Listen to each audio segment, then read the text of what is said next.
이어서 오늘 우리에게 주실 하나님의 은혜로운 말씀은 마가복음 10장 17절부터 22절까지입니다. 제가 봉독해 드리도록 하겠습니다.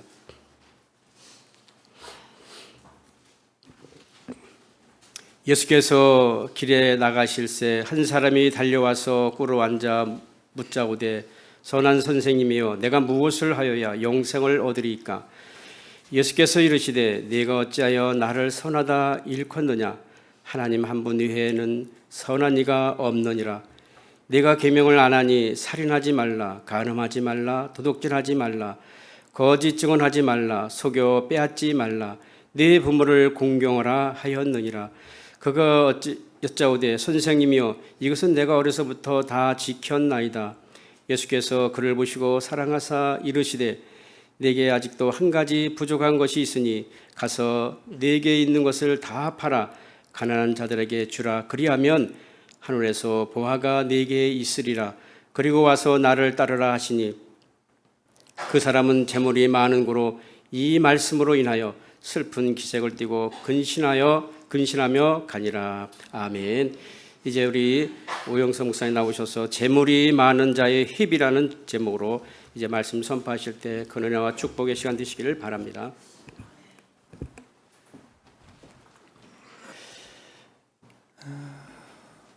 오늘 재물이 많은 자의 희비라는 제목으로 함께 성경 말씀 나누겠습니다. 희비가 교차된다 그런 말이 있잖아요. 그래서 여러분 말씀을 통해서 하나님 앞에서 기뻐하는 자로 서기를 주님의 이름으로 축복합니다. 요즘 그 신종 그 회자되는 그러한 유행어가 있어요. 이제 그게 확증편향이라는 말입니다. 확증편향. PPT에 있는 것처럼 그 영국의 심리학자 피트 웨이슨이라는 이 학자가 제시한 이론이에요. 자신의 신념과 일치하는 정보는 쉽게 받아들이고 일치하지 않는 정보는 무시하거나 아주 낮은 가치로 취급하는 이러한 경향, 이것을 확증 편향이라고 합니다. 그래서 우리에게 적용하면 성경 말씀을 보더라도 믿고 싶은 것만 믿고 보고 싶은 것만 보고 듣고 싶은 말씀만 듣는 이러한 이제 편향된, 편식하는 이러한 신앙인을 일컫죠. 그래서 오늘 등장하는 이 부자, 다른 성경에서는 젊은 청년 부자, 그리고 관리라고 해요. 관리, 공무원. 그래서 이 청년 부자는 이러한 하나님에 대한 편향된 그러한 생각을 갖고 있었어요. 이런 잘못된 인식이 있었던 거예요. 그래서 이 젊은 부자 청년을 보면서 우리가 이 말씀을 좀 적용하기를 원합니다. 이 젊은 부자 청년은요, 그 영생에 대한 잘못된 그러한 인식이 있었어요. 우리 17절 읽었지만 다 같이 예수께서 길에 나가실새 한 사람이 달려와서 꿇어 선한 선생님이여 내가 무엇을 하여야 영생을 얻으리이까? 네. 얼마나 급했던지 예수님께 달려와서 꿇어 앉아서 여짜옵습니다. 이 청년 부자는 이제 영생에 대한 그러한 갈급한 마음을 갖고 있어요. 아까도 제가 말씀드렸던 것처럼 이 내용은 다른 성경에도 있습니다. 누가복음에도 있고 마태복음에도 있어요. 그만큼 중요하다는 거예요. 거기 보면 이 청년에 대한 묘사는 관리, 공무원, 그리고 부자 청년, 세상의 어떤 권세도 가지고 있어요. 직위도 있죠. 그리고 재물도 많아. 그러니까 다 가졌잖아요. 젊어서 또 다 가졌어. 예. 젊어서 다 가졌어요. 젊어서 왜 다 가졌냐? 부모로부터 물려받았겠지. 젊어서 어떻게 이 공직자, 공무원이 돈을 많이 벌 수 있겠어요? 그러니까 제 생각이에요, 이건. 그렇게 합리적인 유추가 되잖아요. 예. 그런데 한 가지 딱 갈급한 게 영생에 대한. 세상의 모든 것을 다 가져봐도 마음 가운데 허한 게 있더라. 이게 바로 영생, 구원, 본질적인 그 인생의 문제인 거죠. 그래서 내가 무엇을 하여 영생을 얻으리까? 내가 무엇을 해야 자기중심적이에요. 영생을 얻으리까? 그래서 두 가지 잘못된 그러한 인식이 있는데요. 내가 무엇을 해야 어떤 것을 취득한다. 어떤 자격을 얻는다. 나의 어떤 노력 여하에 따라서 영생을 취한다는 거예요. 이게 잘못된 거죠. 그리고 영생을 얻으리까? 우리 한글하고 영어 성경 좀 띄워주시면 내가 무엇을 하여야 영생을 얻으리까? What shall I do to inherit eternal life? 이렇게 되어 있잖아요. 여기 있으면 What shall I do? 내가 무엇을 해야 to inherit? 무엇을 얻는다를 영어 성경에 보면 유산을 받는 거예요. 그러니까 아주 영생에 대한 잘못된 생각, 나 중심적으로 내가 노력해서 취하는 것이고 부모에게로부터 유산을 받는 그러한 것이다. 그래서 헬라어로 얻다라는 것을 찾아보면 에코라고 되어 있어요. 우리 헬라어 한마디 할까요? 다 같이 에코. 에코입니다. 이게 얻다. 이것은 가지다, 소유하다, 가지고 마음대로 하다. 이 영생을 자기가 마음대로 할 수 있고, 마음대로 취할 수 있고, 이것을 마음대로 쥐고 흔들 수 있다. 이거 아주 교만한 이런 생각을 갖고 있는 것이죠. 그래서 예수님의 가르침은 이거 상속받는 것도 아니고 네가 취하고 싶어서 취하는 게 아니야. 네가 돈 많다고 사회적인 지위가 높다고 취하는 건 아니야.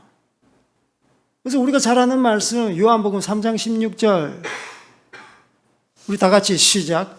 하나님이 세상을 이처럼 사랑하사 독생자를 주셨으니 이는 그를 믿는 자마다 멸망하지 않고 영생을 얻게 하려 하십니다. 이 영생은 하나님을 믿을 때, 예수님을 믿을 때, 성령님을 믿을 때, 성삼위 하나님을 인격적인 나의 구주로 영접할 때 영생은 그냥 자연스럽게 부어지는 거예요. 성령 충만하고 싶다고 성령을 쫓아다니면 안 되잖아요. 취하는 게 아니에요. 그분의 그 말씀을 갈급하고 그분에게 예배드리고 그분 앞에 나아가면 성령은 그분께서 그냥 부어주시는 거예요. 부어주시는 거. 영생입니다. 영생 이게. 영원한 생명, 영생은 하나님과의 관계성 가운데 있는 거예요. 내가 취하겠다고 싶어서 되는 게 아닙니다. 그래서 영생은 믿음으로 말미암아 하나님의 관계성을 통해서 자동적으로 주어지는 것입니다. 아멘. 그리고 이 부자 청년은 또 부에 대한 잘못된 인식을 갖고 있습니다.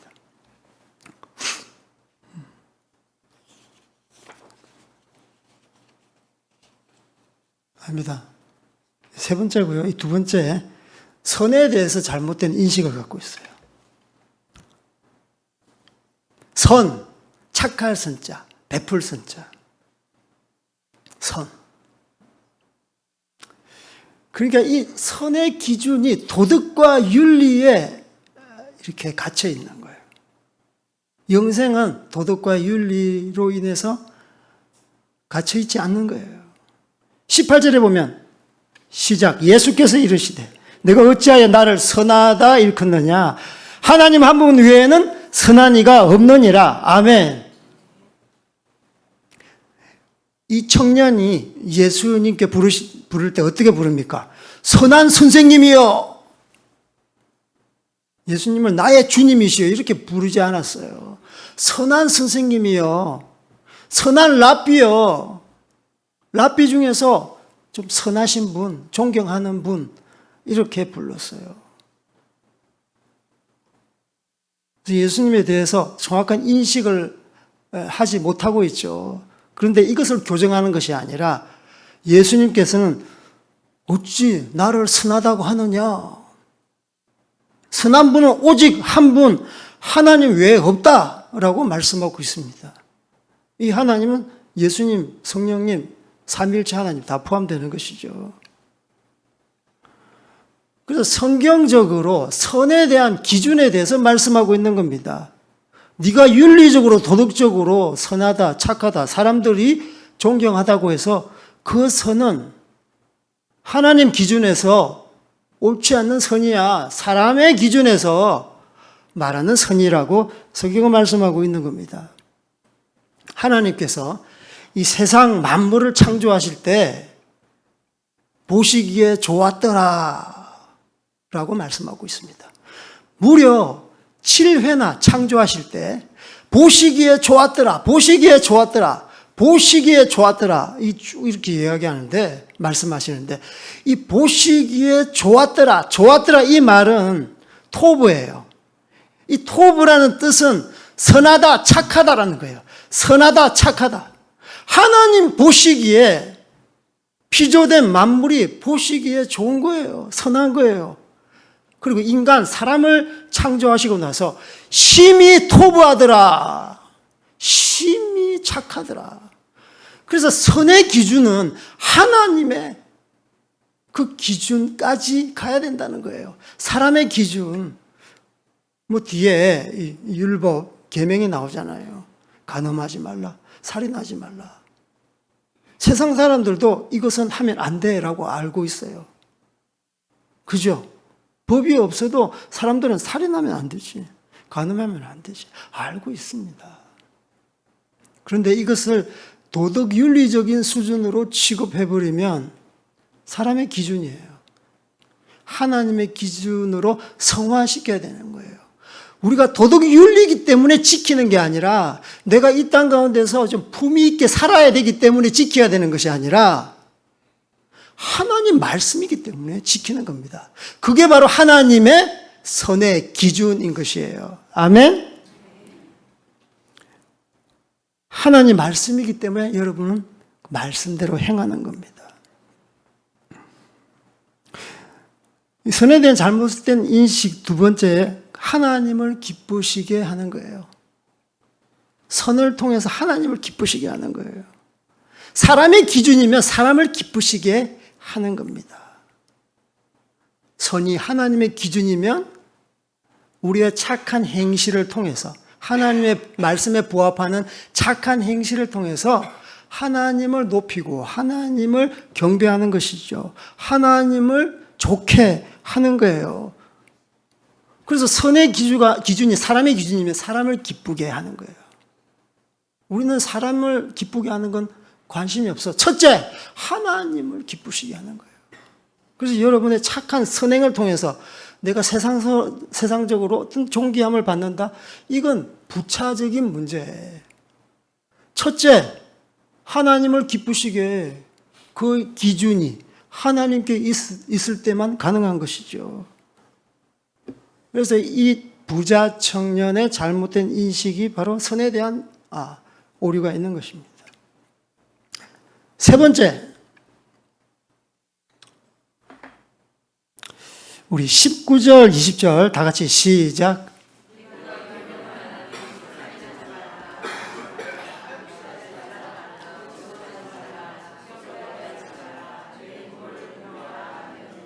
그가 여짜오되 선생님이여 이것은 내가 어려서부터 지켰나이다. 다 지켰나이다. 다 지켰대요. 내가 어려서부터. 그 예수님께서 쭉 이렇게 계명을 나열하십니다. 율법을 나열하세요. 이웃 사랑과 관련된 5계명부터 10계명까지 쭉 나열하시는데 딱 끝나자마자 누가 먼저랄 것도 없이 당돌하게 선생님이요, 내가 어려서부터 하나도 빠짐없이 다 지켰나이다. 아주 당당한 겁니다. 자신감 폭발. 내가 다 지켰다. 내 잘하죠. 라삐어 내 잘하죠. 이거예요, 이거. 이 교만이 가득 찼어. 너 어떠니? 물어보지도 않았어. 중간에 딱 끝나자마자 나 잘났죠. 나 다 지켰어요. 어릴 때부터 다 지켰어요. 칭찬받고 싶어서. 그러나 이 계명을 지킨다고 해서 영생은 우리에게 오는 것이 아니죠. 하나님께서 우리에게 계명을 주셨습니다. 율법을 주셨습니다. 그 율법의 기능과 역할이 뭡니까? 다 지켜라? 세상 법은 그렇죠. 근데 하나님은 그렇지 않아요. 다 지키는 게 아닙니다. 어떻다면 법을 하면 다 지켜야 된다. 이 말씀, 계명, 율법 다 지켜야 된다. 그렇지 않아요. 성경에서는 이렇게 말씀하고 있습니다. 율법을 통해서 죄를 깨닫게 하는 거예요. 율법을 통해서 죄를 깨닫게 합니다. 나의 한계를 깨닫게 해요. 나의 유한함을 깨닫게 합니다. 나의 무력함을 깨닫게 합니다. 나의 무력함. 그러면서 하나님의 은혜를 갈구하는 것이죠. 그분의 긍휼을 내가 사모하는 것이에요. 그래서 겸손히 그분 앞에 나아가는 것입니다. 예수님께서는 율법을 폐하고 계명을 폐하러 오신 분이 아니라고 성경은 말씀하고 있어요. 마태복음 5장 5절에 보면 내가 율법이나 선지자를 폐하러 온 줄로 생각하지 말라. 폐하러 온 것이 아니요 완전하게 하려 하심이라. 완전하게 하는 거예요. 그래서 겸손히 주님의 은혜를 갈구할 때 율법의 그 본질 가운데 들어가게 하시는 예수님의 가르침인 거예요. 예수님께서는 간음하지 말라 하면서 네 마음에 음욕을 품는 자마다 이미 간음했다. 마음의 동기까지 그냥 끄집어내시는 거예요. 살인하지 말라. 살인하지 말라. 여러분 살인하신 분 계십니까? 손 들어보세요. 다 안 했잖아. 그런데 예수님은 본질까지 끄집어내세요. 사람을 미워하고 증오하는 자마다 다 살인했다. 율법을 파괴하고 폐하는 것이 아니라 율법을 적극적으로 예수님께서는 적용하고 해석합니다. 그래서 우리가 이 말씀, 계명, 율법을 볼 때 거기 있는 본질을 뜻이 무엇인가 그것을 알아야 되겠죠. 살인하지 말라. 거기서 끝나는 게 아니에요. 우리는 더 한 발 진일보 나아가서 그 본질을 우리가 상고하고 그것을 적용하고 우리의 삶을 통해서 집행해야 되겠죠. 살인하지 말라. 그럼 어떻게 적극적으로 해야 되겠습니까? 미워하지 말고 사람을 살리는 방향으로 계명을 죽이는 게 아니라 그냥 살려버려. 간음하지 말라. 성결 운동하는 거예요. 나만 그냥 지키고 이렇게 아니라 성결 운동. 건강한 가정, 건강한 부부, 건강한 아버지를 세우고 건강한 어머니를 세우고 성경적으로 가정의 그 출발점은 성결로부터 시작된다. 거룩으로부터 시작되는 거잖아요. 가정이 아주 기초적인 교회잖아요. 자녀 양육 또한. 거짓 증거는 하지 말라. 거짓 증거만 안 하면 이 명령 지키는 겁니까? 아니죠. 우리는 한 발 더 나아가야 되겠죠. 참 증거하시라고요. 참 증거. 땅끝까지 이르러 정인되라. 참 정인되라.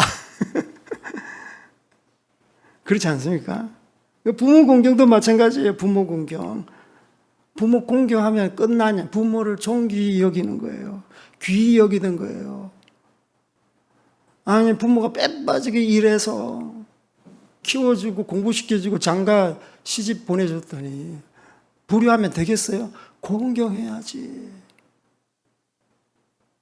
부모를 높여드리는 거예요.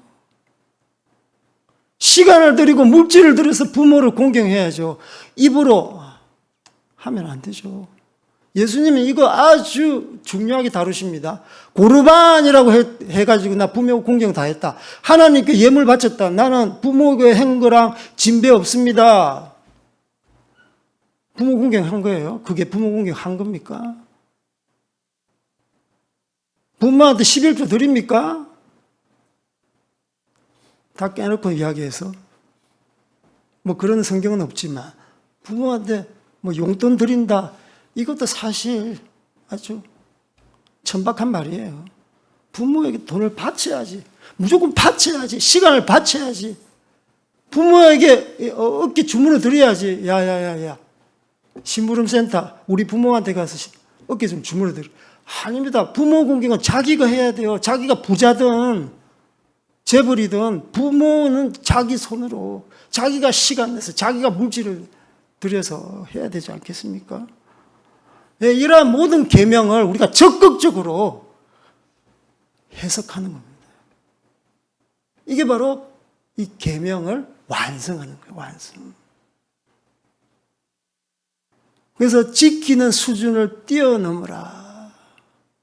그래서 이 부자 청년의 그 오류, 잘못된 인식은 그냥 이 법률적인 조항에 지키기만 하면 영생은 따놓은 당상. 이건 잘못된 거죠.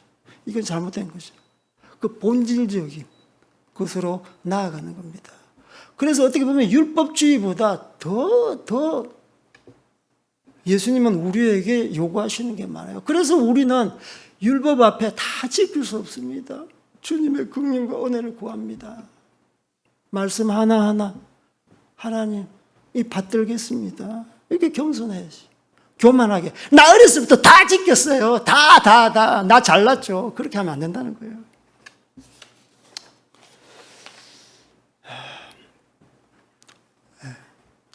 목사님 빨리 끝내라는데. 부에 대한 잘못된 인식을 갖고 있었습니다. 부자. 예. 당시 그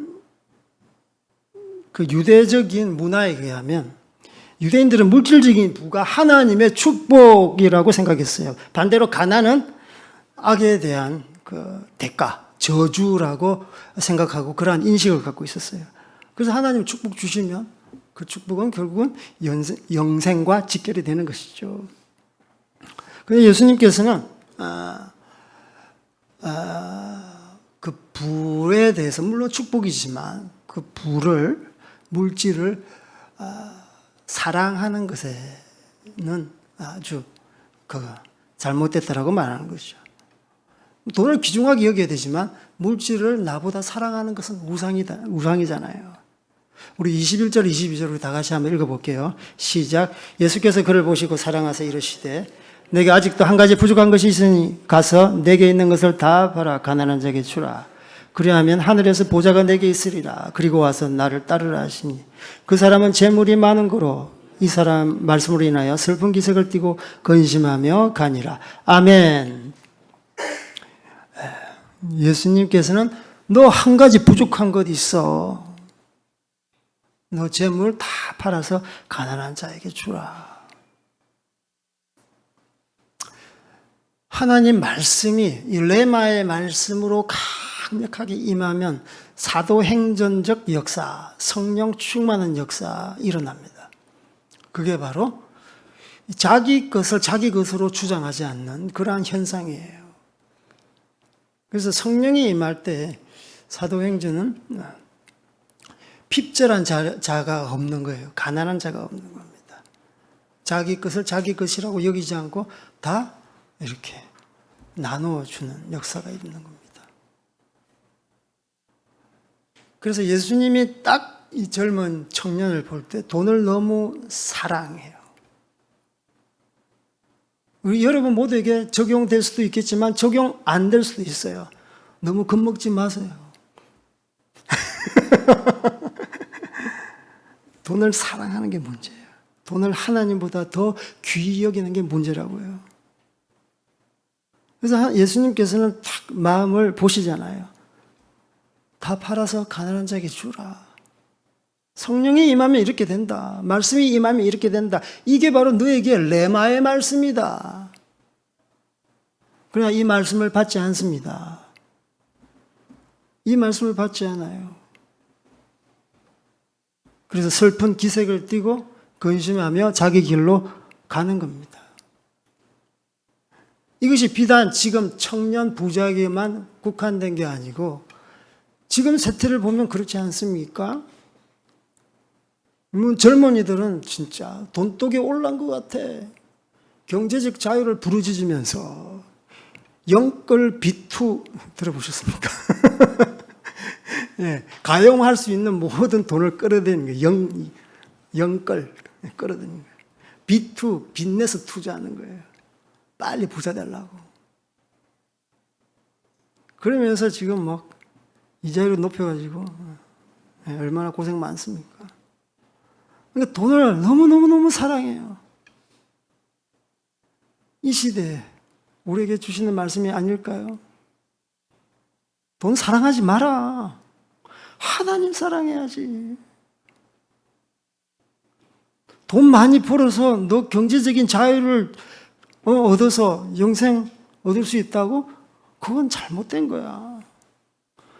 그래서 부를 가지고 영생을 살려고 하는 이러한 생각. 부가 있으면 모든 것이 불가능이 없다. 이러한 생각은 하나님 앞에서 아주 엄청난 오류인 거예요. 우리도 자유를 없잖아요. 그러나 경영적인 자유가 있다고 해서 우리에게 진정한 평강, 자유, 영생을 답보되는 게 아닙니다. 제가 이렇게 어떤 형제가 저한테 이렇게 질문하더라고요. 선교사님, 11조를 꼭 드려야 됩니까? 이 지금 신약 시대, 성령의 시대, 우리가 율법처럼 이렇게 10계명을 드려야 됩니까? 저는 그 형제에게 이렇게 말했습니다. 안 드려도 된다. 신약 시대, 성령의 시대는 너 전부를 드려야 돼. 전부를 드려야 돼. 10의 1조 드리는 것, 그것은 모든 것이 하나님으로부터 왔으니 10의 1은 그냥 하나님 앞에 드리는 거예요. 하나님이 가난해서 너 좀 돈 좀 달라. 여러분에게 적선을 요구합니까? 그냥 다 불태워버리는 거예요. 11조는 다 흡의하는 거예요. 드리고 나서 10의 9조는 하나님 뜻대로 사용해라. 하나님 뜻대로 사용해라. 이거예요. 돈뿐만 아닙니다. 우리의 재능, 우리의 시간, 우리의 젊음, 우리의 건강 또한 마찬가지죠. 전부 다 하나님께 드려야 되죠. 이게 바로 예수님이 말씀하시는 거예요.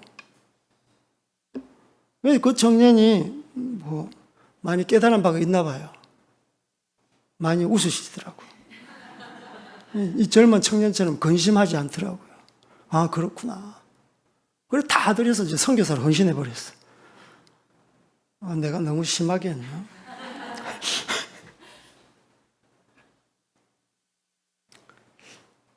그래서 우리가 재물을 많이 쌓는 것 하나님의 뜻이고 축복은 맞아요. 그런데 이 재물을 선용하라. 선용하는 거예요. 성경은 항상 가르치고 있습니다. 우리에게. 불의의 재물로 친구를 사귀라. 불의한 재판관. 여기서 불의의 재물이라는 것은 재물이 불의하다. 그게 아니고 세상의 재물을 통칭해서 상징적으로 말하는 말이에요. 여러분 가용할 수 있는 재물이 있습니까? 이 재물로 친구 사귀는 겁니다. 친구를 사귀는 거예요. 이 친구는 무슨 친구예요? 탁구 친구, 술 친구, 축구 친구, 세상 친구입니까? 그리스도 친구예요. 주 안에서 친구를 사귀는 겁니다. 그래서 여러분의 그 재물은 이 재물을 통해서 정말 영혼을 구원하는 데 사용돼야 되는 거예요. 먹고 마시고 의식주 해결되면 뭐 특별한 거 여러분 필요합니까? 아멘. 예. 할렐루야. 아유, 참. 여러분, 사랑하고 축복합니다. 슬픈 기색이 있는 분이 계신 것 같아요. 이 청년은 이 말씀으로 인하여 슬픈 기색을 띠고 근심하여 갔습니다. 이 말씀 때문에. 여러분, 이 강단에서 선포되는 말씀, 이 말씀 때문에 찔림이 옵니까? 그러면 여러분 바꾸시면 되는 거예요. 야, 오 목사 진짜 어떻게 저럴 수가 있어? 말씀을 어떻게 저렇게 설교할 수 있어? 이 인간적인 말로 여러분 받아들이시면 안 됩니다. 이것은 지금 예수님께서 하시는 말씀이잖아요. 어떤 말씀보다 권위가 있는 말씀입니다.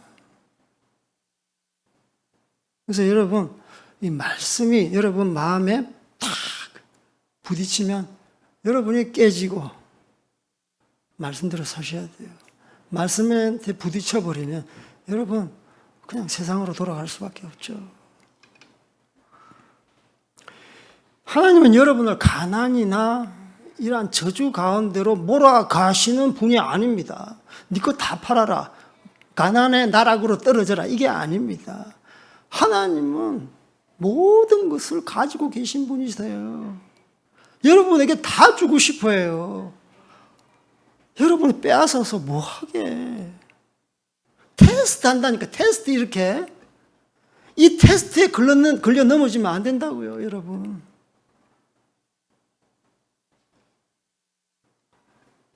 그래서 조바심이 나서 여러분에게 말씀하는 거예요.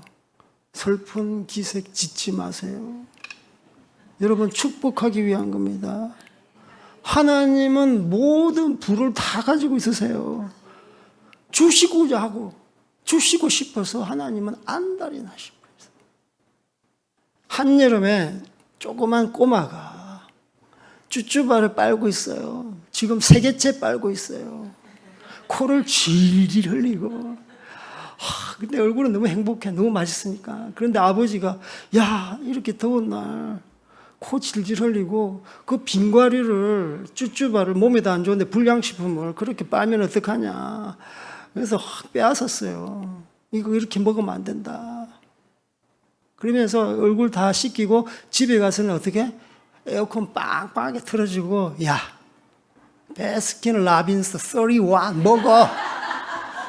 하나님은 이렇게 준비를 하셨다고. 하나님은 베스킨 31 여러분. 네. 아빠는 딸바 봉 뭐 그런 것도 있더라고. 31 중에 아빠는 딸바 봉이야. 봉. 네. 그거밖에 생각이 안 나요. 그래서 여러분 정말 하나님께서는 여러분 귀한 거 다 주고 싶어서 그렇게 테스트하는 거예요. 그래서 청년의 그 아쉬운 결말 웃고 왔다가 그냥 칭찬받으려고 했다가 슬픈 기색으로. 여러분 이걸 좀 반면교사로 삼고 여러분 한 사람 한 사람이 예수 그리스도의 가르침 앞에 바로 서기를 주님을 축복합니다. 사람들은요 좀 허합니다. 모든 것을 다 가져도 허해요.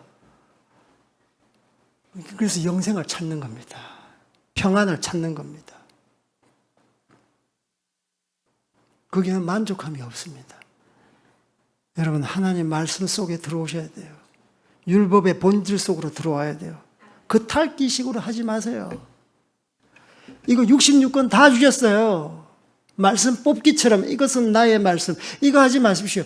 66권 다 주셨어요. 다 그냥 다 받아 먹으면 돼. 그냥 다 받아 먹으면 돼. 그래서 균형, 밸런스 있는 신앙인이 돼야지. 저기 무당 앞에서 부적 하듯이 올해의 말씀 이렇게 별로 안 좋은 것 같아. 여러분 다 주셨어요. 66권 다 주셨어요. 그래서 여러분 하나님 말씀 위에 바로 이렇게 좀 건강한 신앙인으로 섰으면 좋겠고요. 말씀이 탁탁 부딪힐 때 여러분이 깨어지고 하나님 말씀 앞에 더 겸손하게 반응하는 여러분들 다 되었으면 좋겠습니다.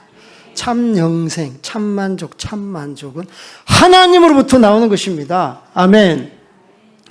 자, 우리 함께 오늘 이 정도 하고요. 네.